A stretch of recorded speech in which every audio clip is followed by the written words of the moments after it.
അതാണോ വിഷമം? അല്ലെങ്കിൽ നിങ്ങൾക്ക് ഇഷ്ടപ്പെട്ട ഭക്ഷണം കിട്ടാത്തതാണോ വിഷമം? അല്ലെങ്കിൽ നിങ്ങൾ ആഗ്രഹിച്ച പോലെ ടൂർ പോകാൻ പറ്റാത്തതാണോ വിഷമം?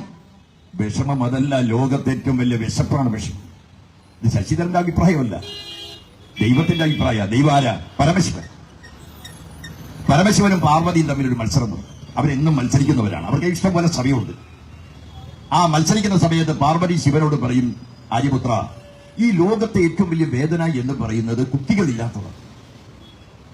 അപ്പൊ പരമശിവൻ പറയും, മണ്ടിപ്പെണ്ണെ. പഴയകാലത്ത് പ്രേംനസീറിന്റെ സിനിമയിൽ ഷീലയോട് നസീർ പറയുന്നത്, മണ്ടിപ്പെണ്ണെ, കുട്ടികളില്ലാത്തതൊന്നും ചെറിയ വിഷമമൊക്കെ ശരിയാണ്, പക്ഷേ വിശപ്പാണ് വിഷമം.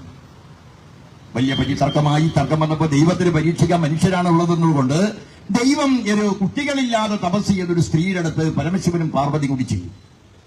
ചോദിക്കും, എന്താ മകളെ ഇത്ര കഠിനമായ തപസ്? പെൺകുട്ടി പറയും, എനിക്ക് കുട്ടികളില്ലാത്തതാണ്. എന്താ ആവശ്യം? എനിക്ക് കുട്ടികൾ വേണം. തഥാസ്തു. അപ്പോൾ ഞാൻ കൈകൊണ്ട് കാണിച്ചാൽ അങ്ങനെ അവർ. അന്ന് ഇഷ്ടം പോലെ കുട്ടികളെ കിട്ടി. അന്ന് കുടുംബാസൂത്രണത്തിന്റെ നിയമമൊന്നും വരാത്തതുകൊണ്ട് കുട്ടികളുടെ കാര്യത്തിൽ കുറവ് വന്നില്ല.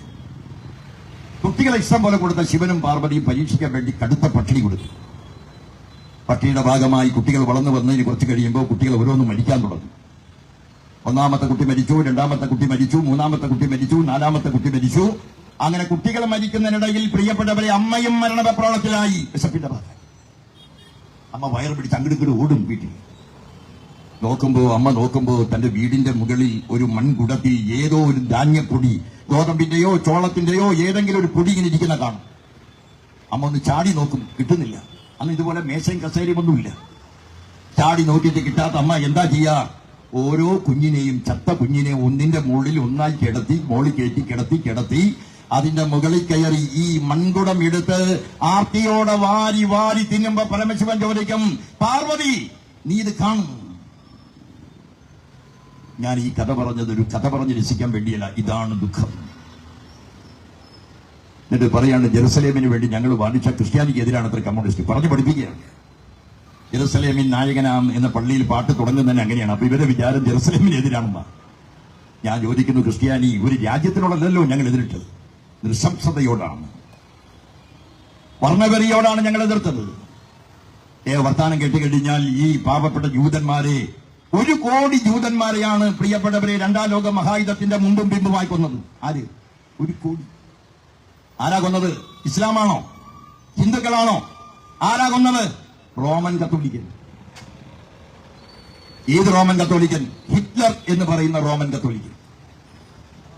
അതാരും പറഞ്ഞില്ലല്ലോ, ഇതാരും ഇപ്പൊ പറയണില്ലല്ലോ. ഇനി ജൂതന്മാരെ കൊന്ന പോലെ ക്രിസ്ത്യാനിയെ കൊന്നിട്ടുണ്ട്. മറ്റേ ജൂതനാരാ? ഒന്നാം തരം ക്രിസ്ത്യാനിയായിരുന്നു യേശു. യേശുവിനെ കുരിശിലടിച്ച് കൊന്നത് ജൂതൻ. സ്നാപക യോഹന്നാനെ കൊന്നത് ജൂതൻ. പത്രോസിന്റെ കൈവെട്ടിക്കളഞ്ഞത് ജൂതൻ. ജൂദാസിനെ ഒറ്റുകൊടുത്തതിന് ശേഷം തൂക്കിലേറ്റി കൊന്നതും ജൂതൻ. ഈ കഥകളൊക്കെ ഞങ്ങളെ കൊണ്ട് പറയിപ്പിക്കാത്തതുകൊണ്ട് ഞങ്ങൾ മിണ്ടാതിരിക്കുക. ഈ ജെറുസലേം എന്ന് പറയുന്ന പള്ളി എല്ലാ കൊല്ലവും കുതിക്കുന്നതും എല്ലാ കൊല്ലവും അരങ്ങ് കെട്ടുന്നതും ആരായിരുന്നു? യാസർ അരാഫത്താണ്. അവിടെ എല്ലാ വിളക്ക് കത്തിക്കുന്നത് ക്രിസ്മസിന്റെ തലേ ദിവസം. യാസർ അരാഫത്ത് അടങ്ങുന്ന ആളുകൾ ചെന്നാണ് ഈ ജെറുസലേം എന്ന് പറഞ്ഞ പള്ളി എല്ലാം തയ്യാറാക്കി വെക്കുന്നത്. യാസർ അരാഫത്താരാണ്? ഇസ്ലാം. ഈ ജെറുസലേം പള്ളി പുതുക്കി പണിതത് ആരാന്നറിയോ നിങ്ങൾക്ക്? പുതുക്കി പണിതത് ഉമർ ഖലീഫ. ആരാ ഉമർ ഖലീഫ? ഒരിക്കൽ ഉമർ ഇങ്ങനെ നടന്നു പോകുമ്പോ ജെറുസലേം പള്ളിയിൽ നിന്ന് ചീത്ത മണം വരുന്ന കണ്ടിട്ട് ഉമർ ആ പള്ളിയുടെ അകത്ത് വന്ന് നോക്കുമ്പോ വികൃതമായി കിടക്കുന്ന പള്ളിയെ മനസ്സിലാക്കി ഉമർ സൗദി അറേബ്യയിൽ പോയി തിരിച്ചു വരുമ്പോ പടയാളികളെ കൊണ്ടുപോയി. എന്നിട്ട് ഇങ്ങനെ ക്ലിയറാക്കി ആ പ്ലാസ്റ്റിക് മാറ്റി, ചെളി മാറ്റി, തുടച്ചിങ്ങനെ നിൽക്കുമ്പോ ജൂത രാജകുമാരന്മാർ വരും. അവർ ചോദിക്കും, നിങ്ങൾ ആരാണ്? പണ്ട് നാരായണ ഗുരു 1888 നിങ്ങളുടെ അരുവിപ്പുറത്ത് ശിവപ്രതിഷ്ഠ നടത്തിയപ്പോ ചോദിച്ച പോലെ ഉമർ ഖലീഫയോട് ചോദിക്കും, നിങ്ങൾ ആരാണ്? ഉമർ പറയും, ഞാൻ ഉമർ എന്നാണ് പേര്. നിങ്ങൾ എന്തിനാ ഇത് വൃത്തിയാക്കിയത്? നിങ്ങൾ ഇതെല്ലാം അഴുക്ക് പിടിച്ച് കിടക്കും. ഇങ്ങനെയാണോ യേശുവിന്റെ പള്ളിയെ നോക്കേണ്ടത്? അങ്ങനെ പള്ളി നന്നാക്കിക്കൊണ്ടിരിക്കുമ്പോ ബാങ്ക് വിളി കേൾക്കും. ബാങ്ക് വിളി കേൾക്കുമ്പോ ഉമർ ഖലീഫ ഇറങ്ങി ഓടാൻ പോകുന്ന ഉമറിനോട് ജൂത രാജകുമാരന്മാർ പറയും, അങ്ങ് ഓടണ്ട, ഏതായാലും വന്നില്ല, ഇവിടെ തന്നെ നിസ്കരിച്ചോളാൻ പറയും. അന്ന് ഉമർ പറയുന്ന ഒരു വാചകം ഞാൻ എന്നോട് പറയും, ഇല്ല, ഞാൻ ആ പാറപ്പുറത്ത്, പള്ളിയുടെ അപ്പുറയുള്ള പാറപ്പുറത്തിരുന്ന് നിസ്കരിക്കാം. എന്താ കുഴപ്പം? ഞാൻ ഇവിടെ നിസ്കരിച്ചതിന് ശേഷം എന്റെ കബറടക്കം കഴിഞ്ഞാൽ നാളെ ഇസ്ലാം ഈ പള്ളിയുടെ അവകാശവാദമായി വരും. നാളെ ഇസ്ലാം പള്ളിയുടെ അവകാശവാദമായി വരും. അതില്ലാതിരിക്കാൻ ഞാൻ പാറപ്പുറത്തിരുന്നാൽ പാറയല്ലേ അവകാശപ്പെടും. നിങ്ങൾ ആരോടാണ് ഈ മുസ്ലിമിനെ വേട്ടയാടാൻ വേണ്ടി പറയുന്ന മന്ത്രം? എന്താ മന്ത്രം? ഇപ്പൊ എന്താ യുദ്ധം വരാൻ കാരണം?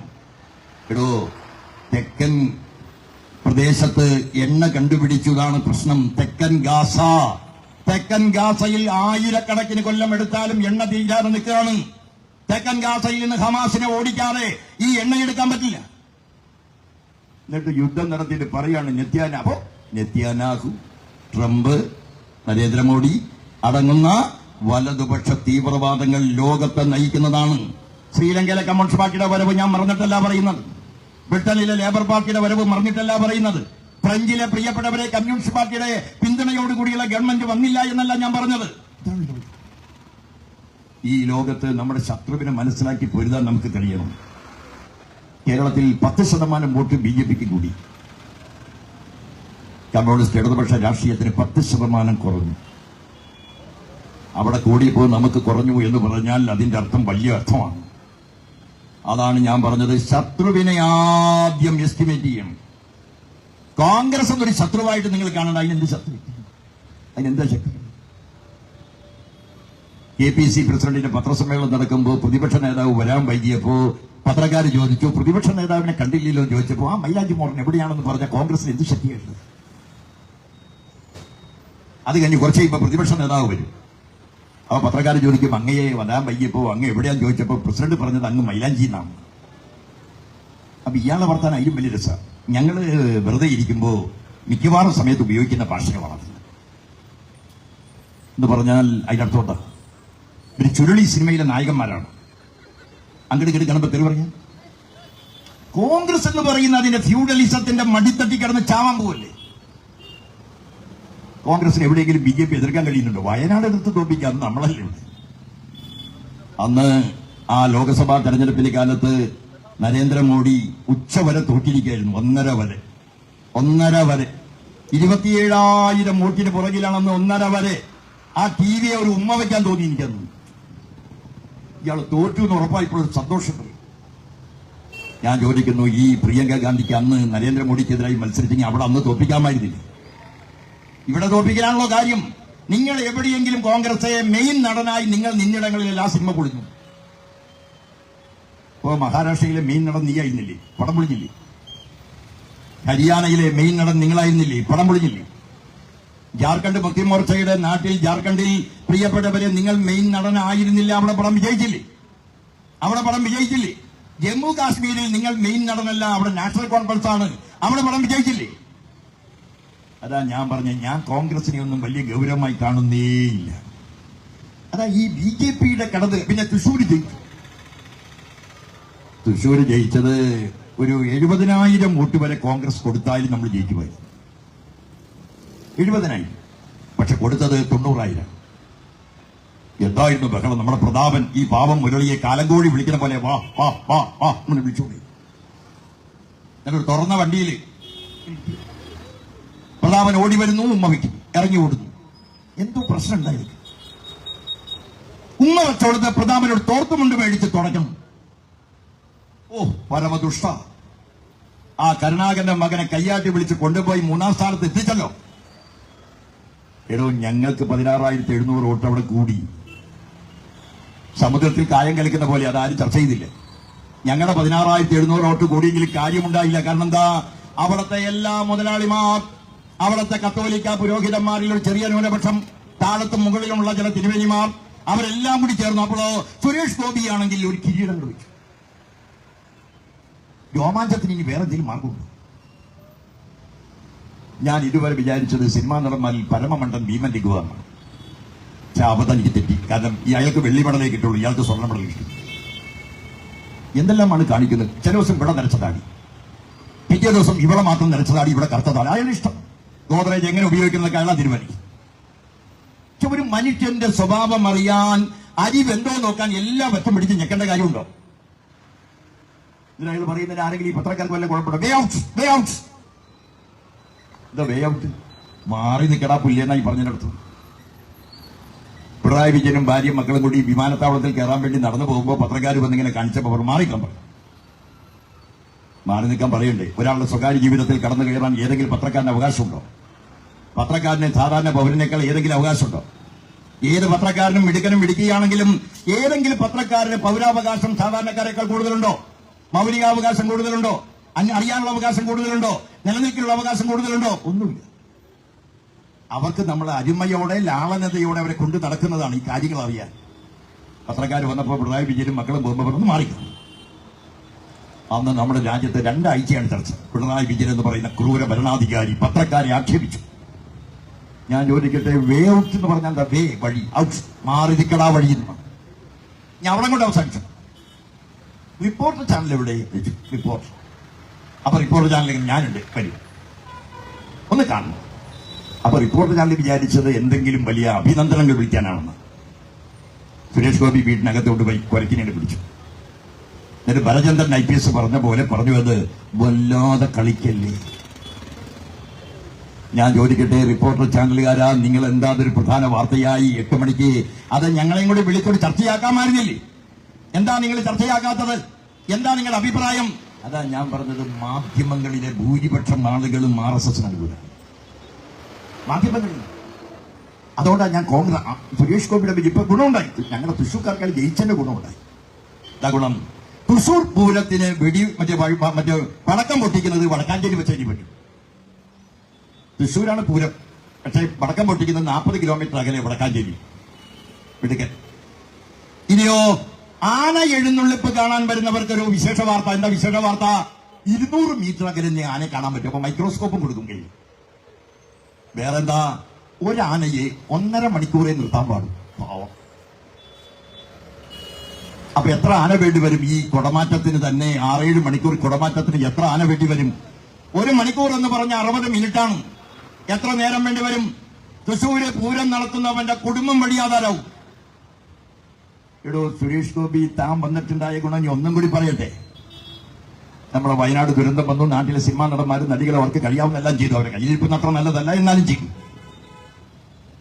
ഞാൻ ഈ ഹേമ കമ്മീഷൻ എന്ന് പറഞ്ഞ് വിശദീകരിക്കുന്നത് വലിയൊരു ബിസിനസ് സ്ഥാപനമല്ലേ? 10,000-കണക്കിന് ലക്ഷക്കണക്കിന് ആളുകൾ പണിയെടുക്കുന്ന ഒരു ബിസിനസ് സ്ഥാപനത്തിനെ നമ്മളായിട്ട് ലോക്കൌട്ട് ചെയ്യണ്ട എന്ന് വെച്ചിട്ടാണ്. നമ്മളായിട്ട് അത് ലേ ഓഫ് നടത്തേണ്ട എന്ന് വിചാരിച്ചിട്ടാണ്. അതിൽ നടക്കുന്ന 5, 10, 20, 30 ആളുകൾ നടത്തുന്ന വൃത്തികേടുകൾ ഒരു വലിയ സ്ഥാപനത്തെ തകർക്കാതിരിക്കാൻ മിണ്ടാതിരിക്കുന്നതാണ്. എന്നാലും അതിലെ സിനിമാ നടന്മാരും നടിമാരുമോ വയനാട് വന്ന് അവർക്ക് പറ്റാവുന്ന പൈസ, മോഹൻലാൽ 1 കോടിയും അദ്ദേഹത്തിന്റെ ട്രസ്റ്റ് 2 കോടിയും കൊടുത്തു. മമ്മൂട്ടി 1 കോടിയും, ദുൽഖർ അതിന് 50 ലക്ഷം കൊടുത്തു. ചെറുതും വലുതുമായ നടന്മാരും നടിമാരും എല്ലാം കൊടുത്തു. കൊടുക്കാത്ത ഒരേ ഒരു നടനേ കേരളത്തിലുള്ളൂ. ആ നടന്റെ പേരാണ് സുരേഷ് ഗോപി എന്ന് പറയുന്നത്. നയാ പൈസ. ഞാൻ അയാൾ പറഞ്ഞൊരു കാര്യം കേട്ടില്ല. എന്നെ ആരും MP ആയിട്ട് പരിപാടിക്ക് ക്ഷണിക്കണ്ട, സിനിമാ നടനായിട്ട് ക്ഷണിച്ചാൽ മതി. എന്താ കാര്യം? ജോർജ് കുട്ടി, കെയർ ഓഫ് ജോർജ് കുട്ടി വയനാട് പോയി. 2 പേരാ വയനാട് പോയിട്ട് വന്നിട്ട് അച്ഛൻ പറഞ്ഞു കൊച്ചി പോവാൻ. ഇറക്കത്തിന് അങ്ങോട്ട് കയറ്റത്തിനും കിടും. എന്താ അത്? ഒരാൾ വന്നു, നരേന്ദ്രമോദി വന്നു. മൂപ്പർ ഇതൊന്നല്ല നോക്കിയിട്ട് മരിച്ചു കിടക്കുന്ന കാണട്ടെ. അയാൾക്ക് ഇഷ്ടപ്പെട്ടതല്ലേ അയാൾക്ക് കാണാൻ പറ്റും. ഇതെന്താ? ഓ, ഇത് തലയില്ലാത്താണ്, അന്ന് മറച്ചിടും. ഇതാരാ? കാലില്ലാത്താണ്, ഒന്ന് കാണട്ടെ. മരണത്തിന്റെ ഭീകരത കണ്ട് ആനന്ദിച്ച് അവിടെ നിന്ന് ആശുപത്രി ചെന്നപ്പോ ഒരു കുഞ്ഞിനെ അങ്ങോട്ട് എടുത്തു. കുഞ്ഞിനെ അങ്ങോട്ട് എടുത്തപ്പോഴോ കുഞ്ഞു ചിരിച്ചു. അപ്പോ നമ്മുടെ രാജ്യത്തെ ദൃശ്യമാധ്യമങ്ങൾ കുട്ടിക്ക് പോലും ആരാധനയാണ് മോഡിയും. അവരൊരുമിച്ച് പഠിച്ചവരാണല്ലോ. കണ്ടപ്പോ പെട്ടെന്ന് ചിരിക്കാൻ. എടോ, ഈ വയസ്സ് കൂടുന്തോറും രോമത്തിന് കട്ടി കൂടും. ആ കട്ടിയുള്ള രോമങ്ങൾ മൃദുലമായ കുഞ്ഞിന്റെ കവിളിൽ കിടന്ന് ഉരസിയാൽ ഈ ലോകത്ത് ഏത് കുഞ്ഞും ചിരിക്കും. അതാണ് ഇതിന്റെ പ്രത്യേകത. അത് ചിരിക്കുന്നത് മുഴുവൻ തന്നെ കണ്ടുകൊണ്ടാണെങ്കിൽ ഞാൻ ചോദിക്കുന്നു, വയനാടിന് കൊടുത്ത പൈസ എത്രയാണ്? ഇപ്പോഴാണ് കോൺഗ്രസിന് ബോധ്യമായത് ഒരുമിച്ച് നിന്ന് സമരം ചെയ്യാൻ. ഞങ്ങൾ എത്ര കൊല്ലമായിട്ട് പറയുന്നതാ. എന്തൊക്കെയാണ് BJP കൈകാര്യം ചെയ്യുന്നത് എന്ന് തുടങ്ങിയ 920 മുതൽ ആരംഭിച്ചതാണ്. അല്ല, 2020 മുതൽ BJPയും കോൺഗ്രസും കൂടി ആരംഭിച്ചൊരു സാധനമുണ്ട്. വെള്ളപ്പൊക്കത്തിന് വന്നപ്പോ ഉദ്യോഗസ്ഥന്മാരുടെ കയ്യിൽ നിന്ന് ശമ്പളം ചലഞ്ചായി മേടിച്ച് തിരിച്ചു കൊടുക്കാവുന്ന ഒരു പരിപാടി ഗവൺമെന്റ് ഇട്ടു 2018. അപ്പൊ കോൺഗ്രസിന്റെ UDM കൂടി പറഞ്ഞു കൊടുക്കരുത്. 2021-20 കോവിഡ് വന്നപ്പോ ഈ രാജ്യത്ത് പ്രിയപ്പെട്ടവരെ വീണ്ടും പറഞ്ഞപ്പോ കോൺഗ്രസും BJPയും പറഞ്ഞു കൊടുക്കരുത്. ഞാൻ അവിടെ കൊണ്ട് നോക്കി. ഭാഗ്യക്കുറി എടുക്കരുത്, കോൺഗ്രസും BJPയും പ്രചരിപ്പിക്കുക. എന്താ ഭാഗ്യക്കുറി? അത് കള്ളത്തരാണ്. കാരണം അതിൽ നിന്ന് എന്തെങ്കിലും വരുമാനം കേരള ഗവൺമെന്റ് ഉണ്ടാവുന്ന പേടിച്ചിട്ടാണ്. പിന്നെയോ ശബരിമലയിലെ അരവണ മേടിക്കരുത്, ശബരിമലയിലെ അപ്പം മേടിക്കരുത്, ശബരിമലയിൽ കാണിക്കയിടരുത്. ആരാ? RSS. എടോ, ഭാരതം എന്ന പേര് കേട്ടാൽ അഭിമാനം മാത്രം മതി. അതാ വള്ളത്തോട് പറഞ്ഞത്. അഭിമാനിക്കാം. കേരളം എന്ന പേര് കേട്ടാൽ അത് പോരാ. കേരളം എന്ന പേര് കേട്ടാൽ അഭിമാനപൂരിതമാകണമെന്ന് എഴുതാഞ്ഞെന്റെ കാരണം കേരളം എന്ന പേര് കേട്ടാൽ തിളയ്ക്കണം ചോര ഞരമ്പുകളിൽ എന്ന് വയലാർ എഴുതിയതിന്റെ അർത്ഥം എന്താണ്? മലയാളിക്ക് ഒരു പ്രശ്നം വന്നാൽ മലയാളി ഒരുമിച്ച് നിൽക്കണമെന്നാണ്. ഇന്നോ തിരുവഞ്ചൂർ രാധാകൃഷ്ണൻ പറഞ്ഞു ഇനിയും വെള്ളപ്പൊക്കം വരുമല്ലോ, കാണാം. ഈ രാജ്യത്ത് പ്രിയപ്പെട്ടവരെ, സംഘപരിവാർ അവന്റെ സകല പരിശ്രമം നടത്തിയിട്ടും ഈ തെരഞ്ഞെടുപ്പിൽ ജയിക്കാൻ കഴിഞ്ഞില്ലല്ലോ. 70-76 സീറ്റ് പോയല്ലോ ഇന്ത്യയിൽ. ഈ മരിച്ചുപോയ യെച്ചൂരി ഇപ്പൊ മരിക്കില്ലായിരുന്നു യഥാർത്ഥത്തിൽ.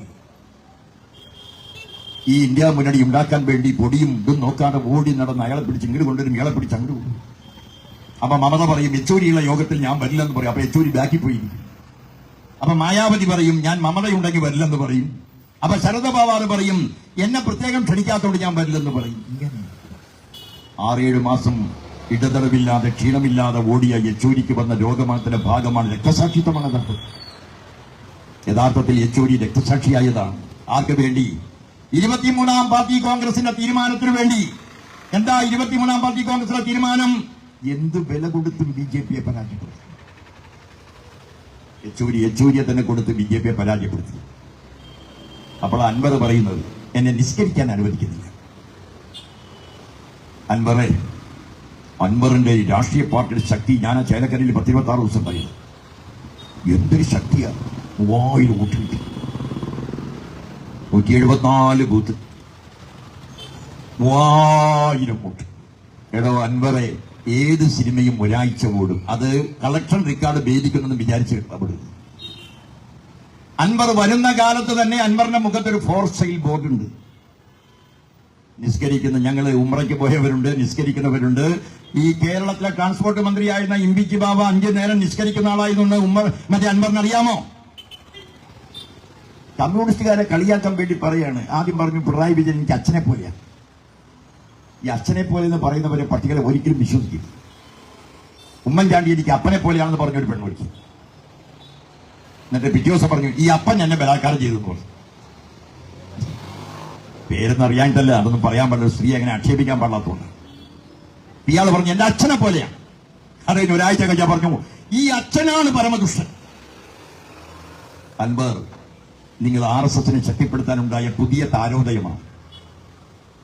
ഞങ്ങൾ ഈ രാജ്യത്തെ ഏതെങ്കിലും മതവിശ്വാസികൾക്ക് ഒറ്റയ്ക്ക് വിപ്ലവം നടത്താൻ, അല്ല നിരീശ്വരവാദിക്ക് ഒറ്റയ്ക്ക് വിപ്ലവം നടത്താൻ കഴിയുമോ? ഇപ്പൊ ഞാൻ നിരീശ്വരവാദിയാണ്. ഈ ഇരിക്കുന്ന 99% ഈശ്വരവിശ്വാസം. ശ്രീപത്മനാഭസ്വാമി ക്ഷേത്രവുമായി ബന്ധമില്ലാത്ത ഹിന്ദു ഉണ്ടോ ഈ തിരുവനന്തപുരത്ത്? എല്ലാവരും ദൈവവിശ്വാസി. കമ്മ്യൂണിസ്റ്റുകാർ ഏതെങ്കിലും ദൈവവിശ്വാസത്തിനെതിരാണോ? എവിടെയെങ്കിലും എതിരായിട്ടുണ്ടോ? അല്ലെങ്കിൽ ഈ ശബരിമലയ്ക്ക് മാലയിടുന്നവരും ചിന്തുപാടുന്നവരൊക്കെ ദേശവള എല്ലാം ചുവന്ന കസേര. അപ്പൊ ഞാൻ ഇതിലൊരു പാർട്ടി മെമ്പർ വെച്ചെന്താ ചുവന്ന കസേര? നമ്മുടെ പരിപാടിയല്ലേ, നമ്മുടെ പരിപാടി അയ്യപ്പൻ വിളക്ക്. ഈ രാജ്യത്ത് അങ്ങനെയാണ്. ഞങ്ങൾ ഈ ആരെങ്കിലും തടയാൻ പറയുന്ന പാർട്ടിയുടെ നേതാവായിരുന്ന ആള് ഹജ്ജിന് പോയ ആളല്ലേ. ഞങ്ങളാർക്കും തടസ്സമല്ല, മാത്രം പോകുന്നത്. പണ്ട് പ്രസംഗിക്കാന്ന് പറഞ്ഞൊരു ഹരമാണ്, അത് പ്രത്യേകത. ജില്ലാ സെക്രട്ടറിക്ക് അയക്കുന്ന കാലത്ത് പ്രസംഗിക്കാൻ കിട്ടുന്ന ഒരവസരം കൊടുത്തു 2-3 എഴുതും. അങ്ങനെ പ്രസംഗിക്കാൻ പോയാൽ മാത്രമല്ല, പ്രസംഗിച്ച് കഴിഞ്ഞാൽ നമ്മൾ ഒരു ഉപ്പ് സോഡയൊക്കെ കുടിക്കാൻ പോകും കടയിൽ. ഉപ്പ് സോഡയ്ക്ക് വേണ്ടിയല്ല, ഞാൻ പ്രസംഗിച്ചവനാണെന്ന് ആളെ കാണിക്കാൻ. ഒരു വിരിഞ്ഞൊക്കെ നിൽക്കും. ഞാനാട്ടോ ഈ അരമണിക്കൂർ നേരം മുമ്പ് പ്രസംഗിച്ചെന്ന് കാണിക്കാൻ. ഇപ്പൊ അങ്ങനെയല്ല, എന്തെങ്കിലും പോയി പറഞ്ഞ് പോരണ്ടേ. അന്ന് ഞാനൊരു ചേർപ്പെന്ന് പറയുന്ന ഒരു സ്ഥലത്ത് പ്രസംഗിച്ചിട്ട് തൃശ്ശൂർ പടിഞ്ഞാറക്കോട്ടയിലേക്ക് പായാണ്. അങ്ങനെ പായുന്ന സമയത്ത് കുറുക്കഞ്ചേരി വരുമ്പോ പൂയം. കുറുക്കഞ്ചേരി പൂയത്തിന്റെ പ്രത്യേകത 276 കാവടി തന്നെ ഉണ്ടാവും അവിടെ. 276 കാവടി, 10,000 ആൾ. നാരായണഗുരു ഉണ്ടാക്കിയ അമ്പലമാണ്. 10,000 ആളുകൾ ഒരു തല്ലുണ്ടാവും. കഴിഞ്ഞ കൊല്ലം തീർത്ത തല്ലിന്റെ ബാക്കി ഈ പൂയത്തിന് തല്ലും. അങ്ങനെ പോണ സമയത്ത് ഡ്രൈവർ ബിജു പറഞ്ഞു ഒരു രക്ഷയില്ലാത്ത സുഖം, ഇനി 1 ഇഞ്ച് അങ്ങോട്ട് പോകാൻ പറ്റും. ഞാനിങ്ങനെ വിഷമിച്ചിരിക്കുന്ന സമയത്ത് അവിടെ ഗരുഡനായി തുള്ളുന്ന ഒരാൾ ഓടി വന്നിട്ട് ലാൽ സലാം, ജയിലിടം വന്ന് ലാൽച്ചത്. കുറച്ച് കഴിയുമ്പോ ദേവിയായി തുള്ളുന്ന ആള് കോമ്രേഡ് ദേവി വാൾ വെച്ചത്. അപ്പൊ വേറൊരു തുള്ളുന്ന ആള് സഖാവിന് സ്ഥലം കൊടുത്തു, സഖാവിന് വഴി കൊടുത്തു. ഞങ്ങളുടെ മുഖത്ത് നോക്കിയിട്ട ഞങ്ങൾ ദൈവവിശ്വാസിയല്ല, മുസ്ലിം വിരോധികളാണ്, ക്രിസ്ത്യൻ വിരോധികളാണ്, ഈശ്വര വിശ്വാസം ഇല്ലാത്തവരാണെന്ന് പ്രചരിപ്പിക്കുന്നതിന്റെ താല്പര്യം ആരുടെ താല്പര്യമാണത്? അതാ ഞാൻ പറഞ്ഞത്, ഇന്ത്യ രാജ്യത്ത് ഏറ്റവും കഷ്ടപ്പെട്ട് അവസാനം ഇതിനെ കൂട്ടി മുഴുവനായില്ല. 2 ആണി ഇപ്പോഴും ഇടാൻ പറ്റിയിട്ടില്ല. ഇന്ത്യ മുന്നണിയുടെ 2 ആണി ഇപ്പോഴും ചേർക്കാൻ പറ്റിയിട്ടില്ല. പകുതി കട ഓടുകയാണ്. ആ 2 ആണിയും കൂടി ചേർന്നെങ്കിൽ BJP നിന്റെ പൊടി കാണുമായിരുന്നില്ല ഇന്ത്യയിൽ. നിന്റെ പൊടി കാണാതിരിക്കാനാണ് ഞങ്ങൾ ഈ പാട് കഴിച്ചത് മുഴുവൻ. പക്ഷേ കോൺഗ്രസ് പലയിടത്തും വിട്ടുവീഴ്ച കാണിച്ചതിന്റെ ഭാഗമാണത്. ഓ, ചന്ദ്രബാബു നായിഡുവും 11 പ്രാവശ്യം കാലുമാറിയ നിതീഷ് കുമാറും ഒരുമിച്ചല്ലേ ഭരണം. അധികകാലം ഓടില്ലത്. ഒരാളെ നിനക്ക് ചാക്കിട്ട് പിടിക്കാനും കഴിയില്ല, ഒരാളെയും ചാക്കിട്ട് പിടിക്കാൻ കഴിയില്ല. അതാണ് ഭരണം. നിനക്ക് ഇന്ത്യൻ ഭരണഘടന മാറ്റി എഴുതാൻ പറ്റില്ല. 406 സീറ്റ് കിട്ടിയ ഇന്ത്യൻ ഭരണഘടന മാറ്റാം. 406. പിന്നെയോ 16 അസംബ്ലിയുടെ ഭൂരിപക്ഷം, പിന്നെയോ ഇന്ത്യയിലെ രാജ്യസഭയിലെ ഭൂരിപക്ഷം കിട്ടിയാലോ പൂർണ്ണമായും ഭരണഘടനയെ മാറ്റാം. മതനിരപേക്ഷതയ്ക്ക് പകരം വിചാരധാര കൊണ്ടുവരാം. വിചാരധാരയിൽ 2 മതങ്ങളെയും ഒരു പാർട്ടിയെ കുറിച്ച് മാത്രമേ വിമർശനമുള്ളൂ. കേരള കോൺഗ്രസിനെ കുറിച്ചില്ല, കോൺഗ്രസിനെ കുറിച്ചില്ല, SDPയെ കുറിച്ചില്ല. പാണക്കാട് തങ്ങളെ വിമർശിക്കാൻ പാടില്ല എന്ന് പറയുന്ന തങ്ങളുടെ പാർട്ടിയെ കുറിച്ച് വിമർശനമില്ല. വിമർശനം ആകെയുള്ളത് ആരെ കുറിച്ചാ? കമ്മ്യൂണിസ്റ്റ് പാർട്ടിയും ഇസ്ലാം മതത്തെയും ക്രിസ്ത്യൻ മതത്തെയും. ഭൂരിപക്ഷത്തിന്റെ ആക്രമണത്തിന് വിധേയമാകുന്ന ന്യൂനപക്ഷത്തിന്റെ ഒപ്പം നിൽക്കലാണ് ഞങ്ങൾ ചെയ്യുന്നത്. അതുകൊണ്ട് ഞങ്ങൾ കഴിഞ്ഞ തെരഞ്ഞെടുപ്പ് കാലത്ത് നാഗാലാൻഡിലെ, മിസോറാമിലെ, മണിപ്പൂരിലെ പള്ളി പൊളിച്ച കഥയെല്ലാം വിശദീകരിച്ചില്ലേ? അപ്പൊ ക്രിസ്ത്യാനി എന്താ പറഞ്ഞത്? അതൊക്കെ അവിടെയല്ലേ, അവിടുത്തെ കാര്യമാണ്. ഗ്രഹാസ്ത്രീനെ കൊന്നു, അതവിടെ. സ്റ്റാൻ സ്വാമി പുഴുവരിച്ചു മരിച്ചു, അതൊക്കെ അവിടുത്തെ കാര്യമല്ലേ. അപ്പൊ നിങ്ങൾ ഇനി വിശ്വസിക്കണമെങ്കിൽ ഞങ്ങൾ എന്ത് ചെയ്യണം? RSS കേരളത്തിലെ ക്രിസ്ത്യൻ പള്ളി പൊളിക്കുന്നത് ചൂണ്ടിക്കാണിച്ചു കൊടുത്താൽ മാത്രമേ നിങ്ങൾ വിശ്വസിക്കുമെന്നാണോ? ഇസ്ലാം പള്ളി RSS വന്ന് പൊളിക്കുന്നത് ചൂണ്ടിക്കാണിച്ചാൽ മാത്രമാണ് ഞങ്ങൾ വിശ്വസിക്കുമെന്നാണോ? നിങ്ങൾ വിശ്വസിച്ചാലും ഇല്ലെങ്കിലും അങ്ങനെ ഒരു പള്ളി പൊളിക്കാൻ കേരളത്തിൽ കഴിയില്ല. കാരണം communist party of India Marxist എന്ന് പറയുന്ന ഈ പാർട്ടി ഉള്ളത് കൊണ്ട് ഒരുത്തം വിചാരിച്ചാലും പൊളിയില്ല. ഇവിടെ അണ്ടങ്ങടകോടൻ, ആറാട്ടുമുണ്ടൻ, കല്ല്, മുള്ള്, മുരട്, മുറുക്കം പാമ്പ്, ഞാഞ്ഞുള്ള്, തെരട്ട, തീപ്പെട്ടിക്കോല്, ഇഞ്ചിപ്പുല്ല്, മുള്ളാണി, കല്ലാണി, സാബേക്കല്ല്, വെള്ളയാണിപ്പരം, മൂയിത്തിക്കര, പറ്റി, കായങ്ങളെ, കൊച്ചുണ്ണി, സുരേഷ് ഗോപി, എല്ലാവരും ചേർന്ന് നിങ്ങൾക്ക് പറ്റുന്നില്ല. എടോ, 6 കോടി മുസ്ലിമുണ്ട് ഉത്തർപ്രദേശിൽ. 6 കോടി. പാകിസ്ഥാനേക്കാൾ കൂടുതൽ ജനസംഖ്യയുണ്ട്. SDPIക്ക് 1000കണക്കിന് സ്കൂളുണ്ട് അവിടെ ഉത്തർപ്രദേശിൽ. SDPIക്ക് അവിടെ 92 ഡിസംബർ മാസം 6-ാം തീയതി പള്ളി പൊളിച്ചപ്പോൾ നിങ്ങൾ എവിടെയായിരുന്നു? ഞാൻ ചോദിക്കട്ടെ, മണിപ്പൂരിൽ കത്തോലിക്ക സഭയ്ക്ക് ഭൂരിപക്ഷമുള്ള സ്ഥലമല്ലേ? കത്തോലിക്ക സഭയിലെ പെൺകുട്ടികളെ നഗ്നമായി നടത്തിയപ്പോ തടയാൻ നിങ്ങൾ എവിടെയായിരുന്നു? എന്താ ഇവിടെ പറ്റാത്ത? CCTV ക്യാമറ ഉള്ളതുകൊണ്ടാണോ? ആണോ? അല്ലെങ്കിൽ 4 പോലീസുകാർ പള്ളിയുടെ മുമ്പിൽ നിൽക്കുന്നതുകൊണ്ടാണോ? എടോ, ഈ കേരളത്തിലെ ഒറിജിനൽ CCTV ക്യാമറയുടെ പേരാണ് communist party of India Marxist എന്ന് പറയുന്നത്. ഞങ്ങളുടെ പിള്ളേരുടെ DYFIയും പാർട്ടിയും 8 മണിക്ക് കഴിഞ്ഞ് പോവാണ്. ലോക്കൽ കമ്മിറ്റി കഴിഞ്ഞ് ഒരു പള്ളിയുടെ മുമ്പിൽ 10 ആൾ നിൽക്കണ്ട. അപ്പൊ ഞങ്ങൾ ചോദിക്കുന്നതോടെ അപ്പൊ അവർ ഞങ്ങൾക്ക് തന്ന അങ്ങനെ നിൽക്കാൻ പറ്റും? പള്ളി മാത്രമല്ല, അമ്പലവും പൊളിയില്ല. കേരളത്തിൽ ഏത് മുസ്ലിം തീവ്രവാദി വിചാരിച്ചാലും കേരളത്തിൽ അമ്പലം പൊളിയില്ല. അമ്പലത്തിന്റെയും കാവലാണ് ഞങ്ങളാ, പള്ളിയുടെയും കാവലാണ് ഞങ്ങളാ. ഞങ്ങൾ അറിയാതെ ഒന്നും നടക്കില്ല ഇവിടെ. സുരേഷ് ഗോപിയെ കൊണ്ട് നടന്ന കുറച്ചു കാലം കൂടി അതൊന്നും കുഴപ്പമില്ല. ഞാൻ പറഞ്ഞു വരുന്നത്, ഇന്ത്യ രാജ്യത്ത് സംഘപരിവാർ നീ കൗണ്ട് ഡൗൺ ആണ്. 1 മുതൽ 10ലേക്കല്ല എണ്ണുന്നത്, 10 മുതൽ 1ലേക്കാണ്. നിനക്ക് ഈ ദക്ഷിണേന്ത്യയാണ് നിന്റെ കളി. വടക്കേന്ത്യയിലെ കളിയെല്ലാം അവസാനിച്ചു. ദക്ഷിണേന്ത്യയിൽ കളിക്കാനാണ്. ദക്ഷിണേന്ത്യയിൽ കളിക്കാൻ വേണ്ടിയാണ് ഈ കേരളത്തിൽ എല്ലാ അന്ധവിശ്വാസങ്ങളെ കൊണ്ടുവരുന്നത്. ഞാൻ ചോദിക്കട്ടെ, കേരളത്തിൽ ചില അന്ധവിശ്വാസമല്ലേ? പ്രശ്നം വെച്ച് നോക്കുക. എന്നിട്ടോ ഈ പെൺകുട്ടിക്ക് കല്യാണം പാടില്ല, ചൊവ്വാദോഷമുണ്ട്. അപ്പൊ എന്താ തമിഴ്നാട്ടിൽ ചൊവ്വാദോഷം ഇല്ലാത്തത്? ആന്ധ്രയിൽ ഇല്ലാത്തണ്ട, മഹാരാഷ്ട്ര ഇല്ലാത്തണ്ട? ചൊവ്വാദോഷം. നല്ല സുന്ദരികളായ പെൺകുട്ടികളുള്ള അസൂയുള്ള ചില ആളുകൾ അവളെ കല്യാണം കഴിപ്പിക്കാതിരിക്കാൻ വേണ്ടി നടത്തുന്ന ഈ നാടകം ഉണ്ടല്ലോ, ഈ നാടകം ഇന്ന് കേരളത്തിൽ പരക്കയാവല്ലേ? കൂടോത്രം കോൺഗ്രസ് പറഞ്ഞു രാജമോഹൻ ഉണ്ണിത്താൻ എന്നെ 2 പ്രാവശ്യം കൂടോത്രം വെച്ചു. അപ്പൊ സുധാകരൻ പറഞ്ഞു എന്നെ വയ്ക്കാനും ഒരു പരിശ്രമം നടക്കുന്നുണ്ട്. അപ്പൊ രാജമോഹൻ ഉണ്ണിത്താൻ പറഞ്ഞു അങ്ങയുടെ കൂടോത്രം ഒഴിപ്പിക്കാൻ എന്റെ വീട്ടിൽ കൂടോത്രം ഒഴിപ്പിച്ച തിരുമേനിയെ ഞാൻ കൊണ്ടുവരുന്നതാണ്. അപ്പൊ ഞാൻ സ്വതവേ പുരോഗമനകാരിയാണ് ധരിച്ച BS സുധീരൻ പറഞ്ഞു 10 പ്രാവശ്യം എന്നെ കൂടോത്രം വെച്ചു. ഞാൻ ചോദിക്കട്ടെ, പഴയ കോൺഗ്രസ് ഇങ്ങനെയായിരുന്നു. കരുണാകരൻ ഇവിടുന്ന് മുഖ്യമന്ത്രിയായി ഗുരുവായൂരമ്പലത്തിലേക്ക് ഇവിടനെ പോകും.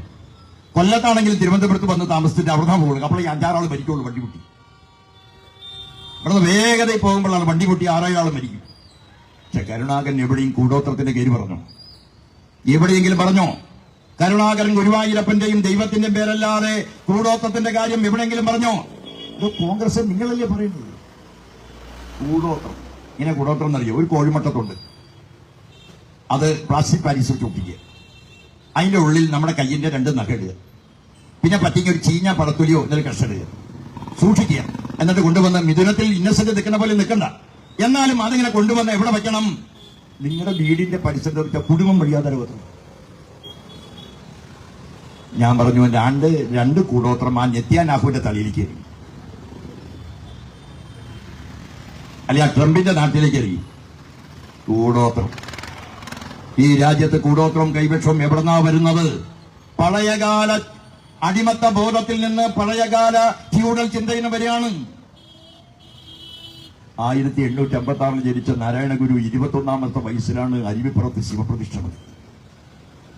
പ്രതിഷ്ഠ നടത്തിയപ്പോൾ അദ്ദേഹത്തിന് വന്ന് തമ്പരാക്കന്മാർ ചോദിച്ചു, നിന്റെ ജാതി ഏതാ? അപ്പൊ ഗുരുദേവൻ പറഞ്ഞു, കണ്ടിട്ടറിയാത്തവന് പറഞ്ഞിട്ട് എങ്ങനെ അറിയുന്നു വെച്ചു. കണ്ടിട്ടറിയാത്തവൻ പറഞ്ഞിട്ട് എങ്ങനെ അറിയുന്നു വെച്ചു. അദ്ദേഹം ഉണ്ടാക്കിയതാണ് ശ്രീനാരായണ ധർമ്മ പരിപാലന യോഗം.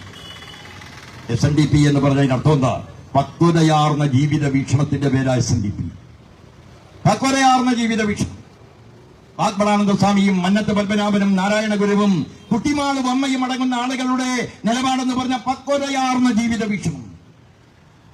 തന്റെ വീടിന്റെ മുമ്പിലൂടെ ഓടിപ്പോകുന്ന ഒരാളെ വിളിച്ച് ഗുരുദേവൻ ചോദിക്കും, എന്താണ് ഓടിപ്പോകുന്നത്? അപ്പൊ ഗുരുദേവൻ, എനിക്ക് നിൽക്കാൻ സമയമില്ല. എന്താ അത്? എന്റെ മകളുടെ കല്യാണ നിശ്ചയത്തിന്റെ പൊരുത്തം നോക്കാൻ പോകാമോ? അപ്പൊ ഗുരുദേവൻ ചോദിച്ചു, ആരുടെ അടുത്താ? ദൈവത്തിന്റെ അടുത്താണോ? അല്ലല്ല, ആശാന്റെ അടുത്ത്. അപ്പൊ ഗുരുദേവൻ പറഞ്ഞു, മരിച്ചവനെ ഉയർത്തെഴുന്നേൽപ്പിക്കുന്നവനല്ലാതെ ഒരു മനുഷ്യനും മറ്റൊരു മനുഷ്യന്റെ ഭാവി പറയാൻ കഴിയില്ല എന്ന് പറഞ്ഞത് 1919 1919 കഴിഞ്ഞ് 2024 നമ്മൾ കൂടോത്രം ചാത്തൻ സേവ. എന്റെ ജില്ലയാണ് ഇന്ത്യയിലെ ഏറ്റവും ചാത്തൻ സേവയുടെ കുറ്റിച്ചാക്കു ലോന അന്തോണിസൻസ്. അവിടെയാണ് ആ ചേർപ്പ് പ്രദേശത്തെ പടിഞ്ഞാട്ടുപുറയിലാണ് കൂറ്റൻ ബംഗ്ലാവാണ് ചാത്തന്മാരുടെ. എല്ലാ വീട്ടിലും ബെൻസ് കാണും. എങ്ങനെയാ വന്നതെന്നൊന്നും അറിയില്ല. ഞാനൊരു DYFയുടെ ഈ അടുത്ത കാലത്ത് ഒരു അനുസ്മരണ യോഗത്തിന് അവിടെ പോയപ്പോ ഞാൻ ജില്ലാ സെക്രട്ടറി ആയിരുന്ന കാലത്ത് ചേർപ്പിലെ ബ്ലോക്ക് സെക്രട്ടറി ആയിരുന്ന ഒരു മനോജ് കുമാർ, നല്ല പയ്യന്, കാണുന്ന രൂപമൊക്കെ മാറി, അത് ഡിഗ്രിയൊക്കെ അന്ന് പാസ്സായി, നല്ല പയ്യന്. അപ്പൊ ഓടി എന്റെ അടുത്ത് വന്നിട്ട് പറഞ്ഞു, മനോജ് പറഞ്ഞു, ചേട്ടാ എന്തെങ്കിലും വേണോ? ചായ വേണം. ഞാൻ മനോജാണോ? ഇപ്പൊ ഞാൻ മനോജ് എന്തെങ്കിലും ജോലിയുണ്ടോ? എവിടെയാ? DYFയിൽ അല്ല പാർട്ടിയിൽ ഏത് ഘടകത്തിലാ? Party office. ഇപ്പൊ എവിടെയാണ് താൻ വർക്ക് ചെയ്യുന്നത്? ഞാൻ ചാത്തന്മാരുടെ കൂടെ കൂടി. ഞാൻ അവരുടെ ഡ്രൈവറാണ് സർ. ഞാൻ പറഞ്ഞു, മനോജ് തനിക്ക് എങ്ങനെയാണ് ഈ ചാത്തന്റെ ഡ്രൈവറാവാൻ പറ്റിയത്? നിൽക്കാൻ കഴിയില്ല സഖാവേ, അതുകൊണ്ടായതാണ്. ശരി എന്ന് പറഞ്ഞ് ഞാൻ ഇതുപോലെ പ്രസംഗിക്കുന്ന സ്റ്റേജിലേക്ക് നടക്കുമ്പോ മനോജ് എന്റെ കൈമ പിടിച്ചത് വലിച്ചങ്ങ് നീക്കിയിരുന്നു. എന്നോട് ചോദിച്ചു, സഖാവിന് എന്തെങ്കിലും കാര്യം നടക്കാനുണ്ടെങ്കിൽ പറഞ്ഞാൽ ഞാൻ അഡ്ജസ്റ്റ് ചെയ്ത് തരാം. ഏത്? എനിക്ക് എന്തെങ്കിലും കാര്യം നടക്കാനുണ്ടെങ്കിൽ അതിന് മടിക്കേണ്ട, ഞാൻ ചാത്തനോട് പറഞ്ഞ് ശരിയാക്കാം. നമ്മൾ ഈ രാഷ്ട്രീയക്കാരായതുകൊണ്ട് നമുക്ക് വേറെ ഓർമ്മ വരാത്തതുകൊണ്ട് ഞാൻ അയാളോട് ചോദിച്ചു, എന്നെ സെൻട്രൽ കമ്മിറ്റിയിലേക്ക് ഒന്ന് എടുത്ത് തരാൻ പറ്റുമോ? ചാത്തനോട് പറഞ്ഞു. എടോ, നാണം കെടാം, പക്ഷെ ഡാഷിൽ ആലുമുളയ്ക്കാം, അതിന് തണലാവരുത്. ചാത്തൻ സേവ, അതേമാതിരി കൂടോത്രം, കൈവശം, ശത്രു സംഹാര പൂജ നമ്മുടെ രാജ്യത്തെ തെറ്റായ വഴിയിലേക്ക് RSS കൊണ്ടുപോകുകയാണ്. ഒരു മതവും മോശമല്ലായിരുന്നു. അത്താഴപക്ഷിക്കാരുണ്ടോ എന്ന് ചോദിച്ച മതമാണ് ഹിന്ദു മതം എന്ന് പറയുന്നത്. അത്താഴപക്ഷിക്കാരുണ്ടോ? എടോ, ഈ സനാതന ഹിന്ദുത്വം എന്താ? എല്ലാത്തിലും ദൈവത്തെ കാണുന്നതിന്റെ പേരാ സനാതനത്വം. അതുകൊണ്ട് B. ഗോപാലകൃഷ്ണനെ പോലെ വാവരയുടെ മുമ്പിൽ വരുമ്പോൾ ശബ്ദിക്കാൻ പറ്റില്ല. ഗോപാലകൃഷ്ണൻ പറഞ്ഞു, വാവര് ഞാൻ മാറ്റാതെ അയ്യപ്പൻ രക്ഷയില്ല. അയ്യപ്പന്റെ ഇളയപ്പന്റെ മോനാണല്ലോ ഗോപാലകൃഷ്ണൻ. തനിക്ക് അയ്യപ്പനെ കുറിച്ച് വല്ലതും അറിയൂ? അയ്യപ്പൻ ചരിത്രം അറിയൂ? അയ്യപ്പൻ ആരുടെ മകനാണെന്നറിയൂ? അയ്യപ്പൻ പ്രിയപ്പെട്ടവരെ കൈലാസനാഥന്റെ മകനാണ്, പരമശിവന്റെ മകൻ. എന്തിനാ വന്നത് ഭൂമിയിൽ? മഹിഷിയെ കൊല്ലാൻ വന്നത്.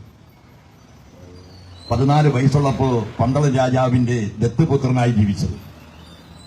അവിടുത്തെ ഒരു മന്ത്രി ഉണ്ടായി, ഇയാളെ കൊല്ലാനുള്ള എല്ലാ പണിയും നടത്തിയിരുന്ന ആളാ മന്ത്രി അയ്യപ്പൻ. അങ്ങനെ വാവരെന്ന് പറയുന്ന വിദേശി ഇന്ത്യക്ക് പന്തളത്ത് പോയി. സായുധമായി വരുന്ന, ആയുധമണിഞ്ഞു വരുന്ന വാവരുടെ മുമ്പിലേക്ക് അയ്യപ്പനെ വിടുന്നത് മന്ത്രിയാണ്. അപ്പോ പന്തളൻ രാജാവ് പറയും, ഈ കുഞ്ഞിനെ വിടല്ലേ എന്ന് പറയും. അയ്യപ്പന് മനസ്സിലാവും മന്ത്രിയുടെ പണി. അങ്ങനെ അയ്യപ്പൻ പോവും, അയ്യപ്പൻ വിട്ടും വാവര് തടുക്കും, അയ്യപ്പൻ വിട്ടും വാവര് തടുക്കും. അവസാനം അയ്യപ്പന്റെ മുമ്പിൽ വാവർ കീഴടങ്ങും. എന്തിനാ കീഴടങ്ങിയത്? തേജോമയമായ രൂപത്തിന്റെ മുമ്പിൽ, അയ്യപ്പന്റെ മുമ്പിൽ വാവർ വാള് വയ്ക്കും. എന്നിട്ട് അയ്യപ്പനോട് പറയും, എന്റെ തല വെട്ടിയെടുക്കൂ അയ്യപ്പ. അയ്യപ്പസ്വാമി പറയും, മണിയുണ്ട് വാവരെ, എനിക്ക് 2-3 കൊല്ലം കൂടി അശല കുശല പണി ആ പന്തളം കൊട്ടാരത്തിലുണ്ട്. ഇനി ഒരു പണി കൂടി ബാക്കി കിടക്കണ്ടേ. തളശി വയറുവേന എന്ന് പറഞ്ഞ് പുലിപ്പാൽ കൊണ്ടുവരാൻ പറയും, അതിനും പോണ്ട വരും. അത് കഴിഞ്ഞാൽ ഞാൻ ശബരിമലയിൽ വരും, നിത്യബ്രഹ്മചാരിയായി സന്യാസിയായി ഞാൻ അവിടെ ഇരിക്കും. എന്റെ അടുത്ത് നിങ്ങൾ വേണം. ആര്? വാവര്. അന്ന് മുതൽ വാവരിനെ വാവര് സ്വാമി എന്നറിയപ്പെടും. വാവര് സ്വാമിയെ കണ്ടിട്ട് മാത്രമേ എന്നെ കാണാൻ പാടുള്ളൂ എന്ന നിയമം ആവർത്തിക്കപ്പെടും.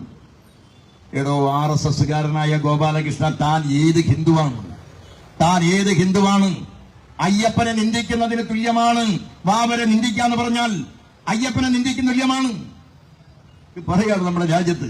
എടോ, എല്ലാത്തിലും ദൈവത്തെ കാണുന്നു. സകല ചരാചരങ്ങളിൽ, അണ്ടകടാഹങ്ങളിൽ, പക്ഷിമൃഗാദികളിൽ, സസ്യജലാദികളിൽ, പുഴകളിൽ, പൂക്കളിൽ, പറവയിൽ നിന്നറിയാതെ കൊടിയുന്ന തൂവലുടെ രോമരാജികളുടെ ആത്മസംഘർഷത്തിനകത്തുള്ള പരമാത്മാവ്, അതാണ് ഹിന്ദു. ഈ ആലിലയിൽ എന്താ ഉള്ളതെന്ന് അറിയുന്നു? കാലിലയിൽ ആലില ഇങ്ങനെ കറങ്ങുന്നെന്താ? അതിൽ ദൈവം ഇരിക്കുന്നുണ്ട്. ഞാൻ നിരീശ്വരവാദിയാണെങ്കിലും പഠിച്ച കഥ പറയാം. ശ്രീകൃഷ്ണൻ താപ്പും തരം കിട്ടുമ്പോൾ കിടന്നുറങ്ങുന്ന സ്ഥലമാണ് ഈ ആലിന്റെ ഇല. അതുകൊണ്ടാണ് കാരണന്മാര് പറയുന്ന ആലിന്റെ ഇല കീറരുത്. ഈ രാജ്യത്തെ എല്ലാത്തിലും ദൈവമുണ്ടെന്നാണ്. തൂണിലും തുരുമ്പിലും ഈ ലൈറ്റിലും ഈ ബോക്സിലും പ്രസംഗിക്കുന്ന എന്റെ കുരക്കിലും കേൾക്കുന്ന നിങ്ങളുടെ ചെവിയിലും എല്ലാം ദൈവമുണ്ടെന്ന് പറഞ്ഞാൽ പിന്നെ എന്തിനാ പള്ളി വിളിക്കണം? അത് എന്റെ ദൈവം അമ്പലമായിട്ട് കൂട്ടിയാ പോലെ. എടോ, ഹിന്ദുമതം വലിയ മതമാണ്. അതുപോലെ തന്നെ ക്രിസ്ത്യൻ മതം ഇടത് കൈ കൊണ്ട് കൊടുക്കുന്നത് വലത് കൈ അറിയാൻ പാടില്ല. ഇപ്പൊ നമ്മളൊരു കിഡ്നി രോഗിക്ക് ഒരു ക്രിസ്ത്യാനി ഇപ്പൊ പൈസ കൊടുത്താൽ അപ്പൊ തന്നെ ഫ്ലക്സ് അടിച്ചു വയ്ക്കും. 26,000 റുപ്യ ഇന്ന മകൻ ഇന്ന ചുമ്മാർ കൊടുത്തത് എന്ന് എഴുതി വയ്ക്കും. അപ്പോ ബൈബിള് പറഞ്ഞൊക്കെ പോയി ഇടത് കൈ കൊണ്ട് കൊടുക്കുന്നത് വലത് കൈ അറിഞ്ഞു. ഇസ്ലാം മതം പറയുന്നുണ്ട്, നീ ഭക്ഷണം കഴിക്കുമ്പോൾ നിന്റെ ചുറ്റുപാടുമുള്ളവൻ ഏത് മതമായാലും പട്ടിണി കിടക്കുന്നവൻ ഉണ്ടെങ്കിൽ അവൻ ഭക്ഷണം കഴിക്കുന്നവൻ ഇസ്ലാമല്ല അവൻ കാഫറാണ്. ആരാ പറഞ്ഞത്? പരിശുദ്ധ ഖുർആൻ. വെള്ളിയാഴ്ച ജുമാ നമസ്കാരത്തിൽ അന്ത്യപ്രവാചകനായ മുഹമ്മദ് നബി ഇങ്ങനെ ഇരിക്കുകയാണ്. അപ്പൊ ഒരു ബാർബർ ഷാപ്പുകാരൻ ക്ഷുരകൻ അയാൾ വന്ന് നബിയുടെ അടുത്ത് വന്നിരിക്കും. നബിക്ക് അയാൾക്ക് മനസ്സിലാവില്ല നബിയാണെന്ന്. പെട്ടെന്ന് മനസ്സിലാവുമ്പോൾ ഇയാൾ ചാടി എണീക്കും. അപ്പൊ നബി ചോദിക്കും, താൻ എന്തിനാ എണീറ്റത്?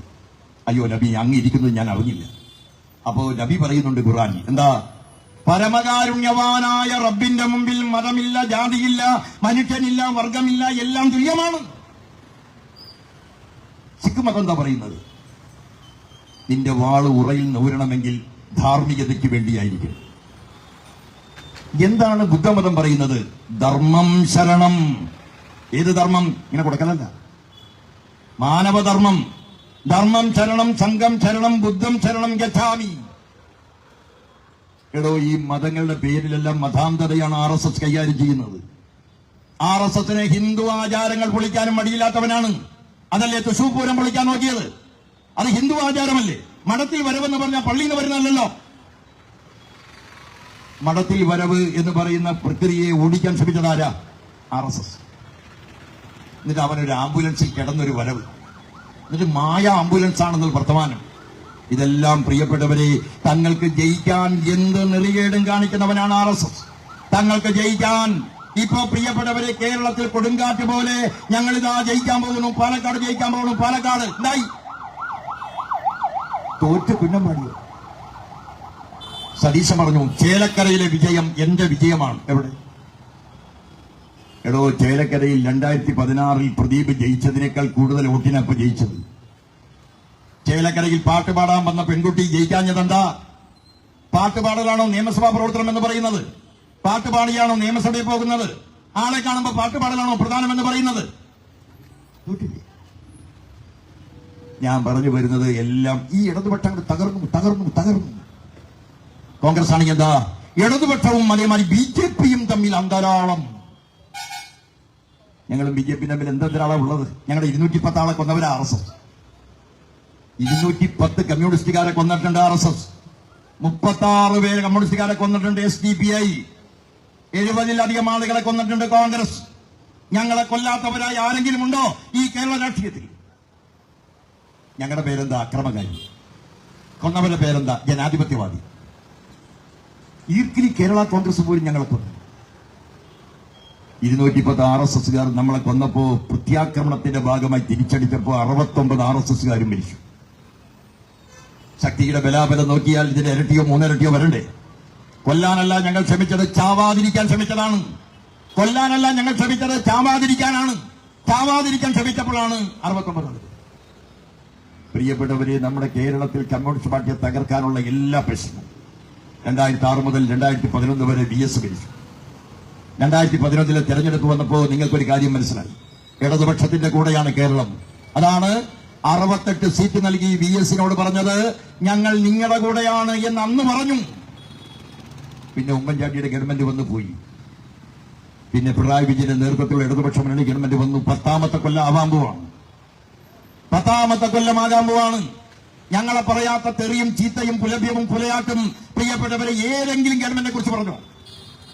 എന്തൊക്കെയാ? ഈന്തപ്പഴം എടുക്കുക, കുരുകളയാ സ്വർണ്ണെങ്കിൽ. ഒന്നാമത്തെ ഈന്തപ്പഴം ഞാൻ മേടിക്കാറില്ല. കാരണം എനിക്ക് കുരുകളയാണ് ഏറ്റവും ബുദ്ധിമുട്ടുള്ള സാധനം. അതിന്റെ ഉള്ളിലേക്ക് കൈയിടുമ്പോൾ കളാന്ന്. പിന്നെയോ, ക്ലിപ്പ് ഹൗസിൽ എല്ലാ മാസവും സ്വർണം കൊണ്ടുണ്ടാക്കിയ ഒരു ബിരിയാണി ചെമ്പ്. ഒന്നാമത്തെ ഒരു ബിരിയാണി ചെമ്പ് സ്വർണം കൊണ്ടുണ്ടാക്കണേ 2 ആലുക്കാസിലെ സ്വർണം വേണം.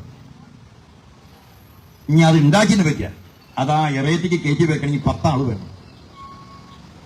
കേരളത്തിൽ 10 ആള് ഒരുമിച്ചൊരു കാര്യം ചെയ്താൽ 2 ആള് ഒറ്റുമെന്ന കാര്യം ഉറപ്പാണ്.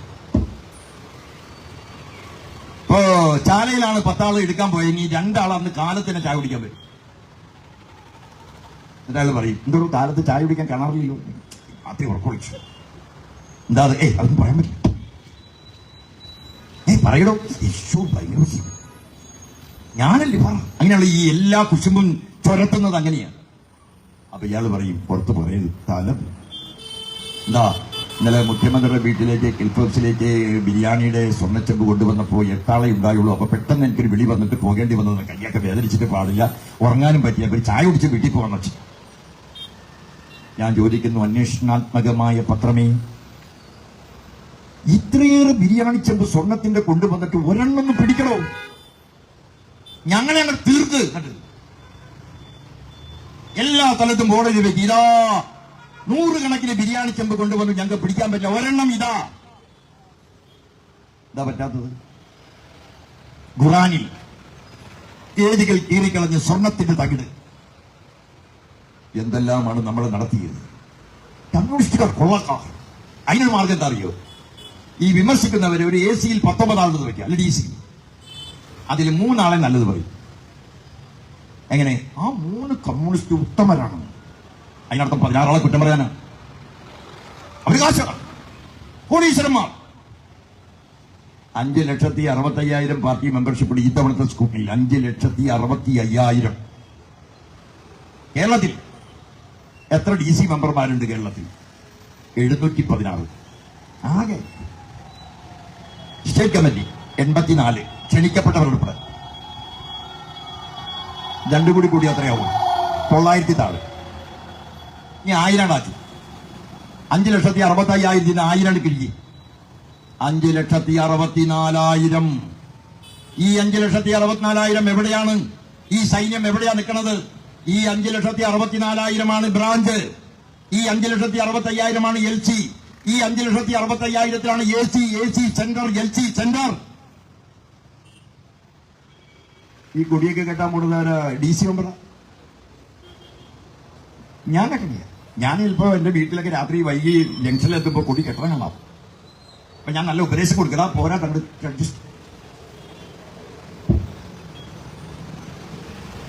ഇവരാണോ കിട്ടുന്നത്? കെട്ടാൻ പോകുമ്പോൾ ചിലപ്പോഴെങ്കിലും ഇലവങ്കി ഭീമ മുട്ടി താഴെ വീണ് മരിച്ചതും ഇവരാണ്. റെഡ് വളണ്ടിയറായി വരുന്നത് ഇവരാണ്. പ്രിയപ്പെട്ടവരെ, പാർട്ടിക്ക് ഒരു അപകടം എന്ന് പറയുമ്പോൾ ആർത്തലച്ചു വരുന്നു.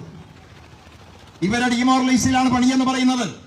CPM എല്ലാം കോടീശ്വരന്മാരായി, സ്വർണം കക്കുന്നവരായി. ഞാൻ എന്റെ അത്ഭുതപ്പോൾ ഈ ബ്രാഞ്ച് എന്നൊക്കെ പറയുന്നവരുടെ സ്ഥിതിയുണ്ടല്ലോ. ബ്രാഞ്ച് കുരിശിനടിക്കലും ഉയർത്തെഴുന്നേൽക്കലും ഒരുമിച്ച് നടക്കുന്ന ലോകത്തൊരു ഘടകമുണ്ട്, അത് ബ്രാഞ്ച്. എന്താ ഈ ഫണ്ട് LC സെക്രട്ടറി ചോദിക്കുക? ആവണം ബ്രാഞ്ച് ആവണം എന്ന് പറയാൻ ഒരു ബ്രാഞ്ച് സെക്രട്ടറി ആവശ്യമില്ല. LC സെക്രട്ടറി അപ്പൊ ഇറങ്ങണി പാവം. അപ്പൊ ഭാര്യ ചോദിക്കും, കൂടെ വെച്ചിട്ട് പോയാൽ പോലെ, നീ ബ്രാഞ്ച് സെക്രട്ടറി അല്ലല്ലോ, എനിക്ക് അതിന്റെ വേദന അറിയില്ല. ഈ പാവങ്ങൾ നടക്കലിന്ന് റൂട്ടിൽ ഇലക്ഷൻ വന്നു, സ്ക്വാഡ് പ്രവർത്തനം പോകുന്നു, വീട് വീടാന്തരം കയറാൻ പോകുന്നു. ആര്?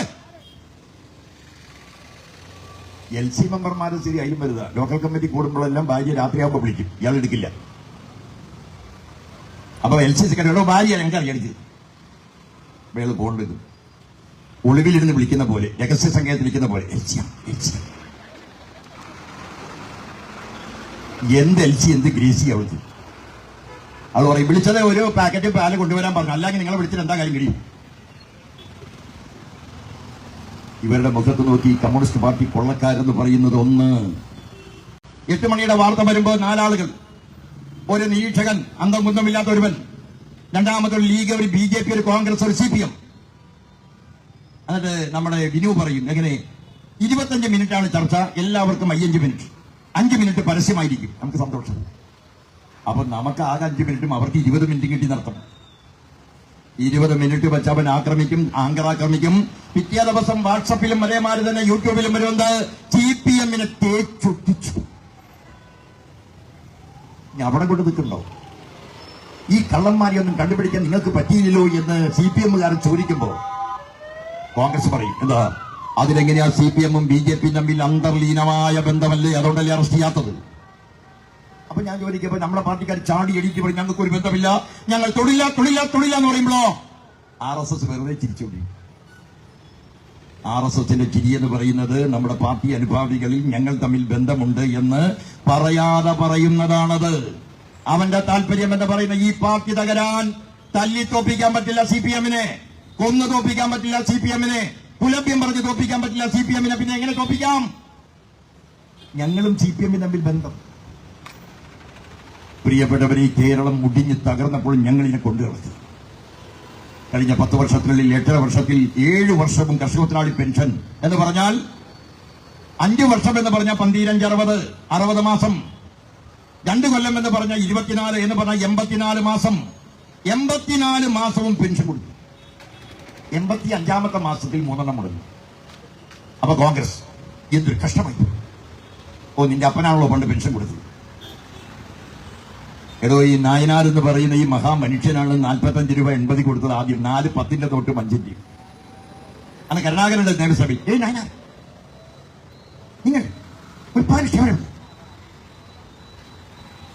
നായനാര് തമാശ പറഞ്ഞാൽ തെറിയാവില്ല, ഞാൻ തമാശ പറഞ്ഞാൽ തെറിയായി മാറി. നായനാര് പറഞ്ഞു, എടോ കരുണാകര, ഉത്പാദനക്ഷമകരമാകാൻ പുകല ഉണങ്ങി പോലിരിക്കുന്ന ഈ പാവങ്ങളിൽ നിന്ന് എന്ത് ഉത്പാദന താ പ്രതീക്ഷിക്കുന്നത്?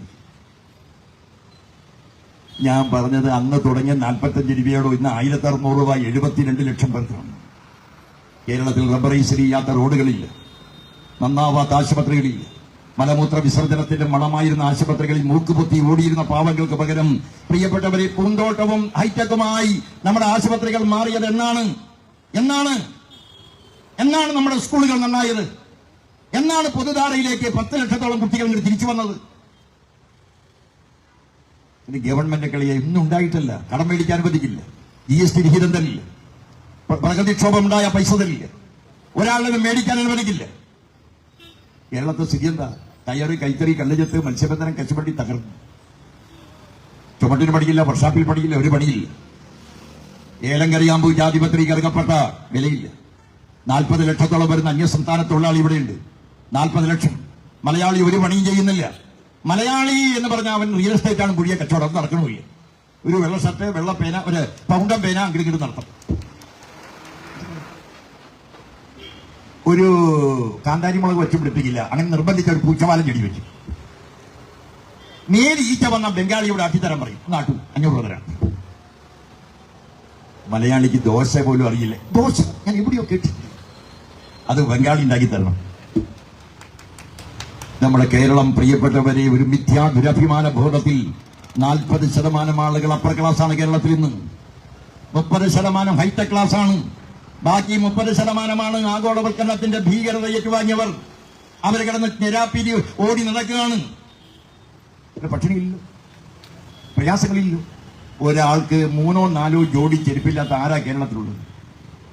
4 ജോഡി ചെരുപ്പ്. കല്യാണത്തിൽ പോകാനൊന്ന്, വീട്ടിൽ അകത്തിടാനൊന്ന്, പുറത്തിടാനൊന്ന്, ബാത്റൂമിൽ പോകാനൊന്ന്, ജോലിക്ക് പോകാൻ നല്ലതൊന്ന്. യൂണിഫോം, ഷർട്ടിന്റെ കളർ അനുസരിച്ച് മുണ്ട്, മുണ്ടിന്റെ കളർ അനുസരിച്ച് ഷർട്ട്, പാന്റ്, കോട്ട്, ഓവർകോട്ട്. ഇനി പോട്ടെ, അയിലക്കത്തൊരു കല്യാണം വന്നാൽ ബ്യൂട്ടി പാർലറിൽ പോയി അപ്പം ക്ലിക്ക് ചെയ്യും, മുഖം വാഷ് ചെയ്യും. ഈ കേരളത്തെ ഏറ്റവും വലിയ വ്യവസായശാല ബ്യൂട്ടി പാർലറാണ്. അവിടെയാണ് ചെന്നാൽ ഏത് ഭംഗിയില്ലാത്ത ആണും ഏത് ഭംഗിയില്ലാത്ത പെണ്ണും ഭംഗിയുള്ളവരാണ്. 1 മണിക്കൂറേ ഉണ്ടാവുള്ളൂ. അത് കഴിഞ്ഞാൽ ഒരു ഭൂതം പോലെ തോന്നും. ഞാൻ ഈ പറഞ്ഞു വരുന്നത് നമ്മുടെ സമൂഹത്തിൽ നടക്കല്ലേ. ബ്യൂട്ടി പാർലറിൽ പോവുക എന്ന് പറയുന്നത് നമ്മുടെ ഒരു ശീലമായി മാറി. ശീലമാണ്.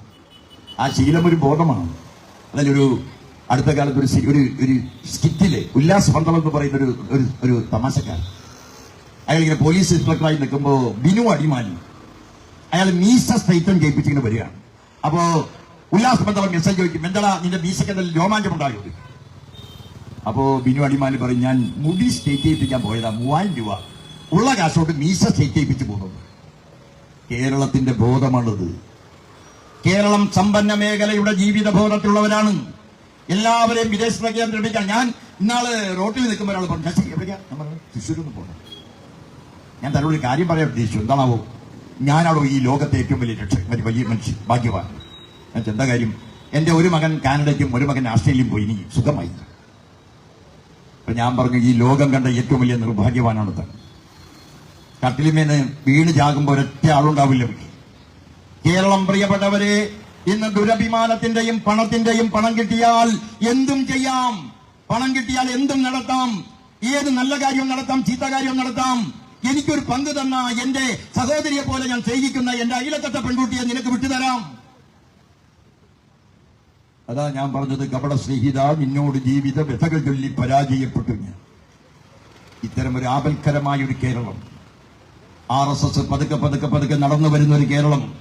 ഇത്തരം ഒരു കേരളത്തിൽ ഈ യുവജന പ്രസ്ഥാനം പ്രിയപ്പെട്ടവരെ ഭാസ്കര കുമ്പളയെയും കൂത്തുപറമ്പ് രക്തസാക്ഷികളെയും മാത്രമല്ല, കടിക്കാസിറ്റിയിലെ ജോയിയും കൊച്ചനിയനും അടങ്ങുന്ന 100 കണക്കിന് രക്തസാക്ഷികളുടെ ജീവൻ പൊലികൊടുത്തൊരു പ്രസ്ഥാനത്തിന്റെ പേരാണ് democratic youth federation of India എന്ന പ്രസ്ഥാനം. Join DYFI and be proud as a DYFI man എന്ന് പറഞ്ഞത് ഈ യുവജന സംഘടന നോക്കി.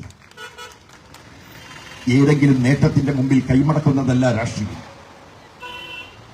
ബോധപൂർവം നേട്ടങ്ങൾ വേണ്ട എന്ന് പ്രഖ്യാപിക്കുന്നതിന്റെ പേരും രാഷ്ട്രീയമാണ്. എനിക്ക് എന്ത് ലഭിച്ചു എന്നതല്ല രാഷ്ട്രീയത്തിന്റെ പ്രാധാന്യം. എനിക്ക് എന്ത് വേണ്ട എന്ന് ഞാൻ തീരുമാനിക്കുന്നതാണ് രാഷ്ട്രീയത്തിന്റെ പ്രാധാന്യം. പ്രിയപ്പെട്ടവരെ, രാഷ്ട്രീയം ഉപജീവനത്തിനുള്ളതല്ല, പകരമോ രാഷ്ട്രീയം ഈ സാമൂഹ്യ പ്രക്രിയക്കുള്ളതാണ്. ഞങ്ങളാരും പഠിക്കാത്തവരല്ല. ഞങ്ങൾക്ക് അന്ന് വേണമെങ്കിൽ ജോലി ലഭിക്കുന്നവരുമായിരുന്നു. നിങ്ങൾ RSS വിചാരിക്കുന്ന പോലെ ഞങ്ങൾ തേരാപ്പാലക്കാരാ. ആ കാലഘട്ടത്തിൽ വളർന്നു വന്ന ഇന്ന് മധ്യവയസ്സ് കഴിഞ്ഞു നിൽക്കുന്ന പല നേതാക്കന്മാരും നല്ലവണ്ണം വിദ്യാഭ്യാസമുള്ളവര്. SFI സ്കൂളിലും കോളേജിലും തുടങ്ങി സമരം ആരംഭിച്ച് പ്രക്ഷോഭണം നടത്തി. അന്ന് പ്രിയപ്പെട്ടവരെ തെരുവ് നാടകം നടത്തി. നാടിന്റെ മൂലയിലും മുക്കിലുമെല്ലാം എഴുതി.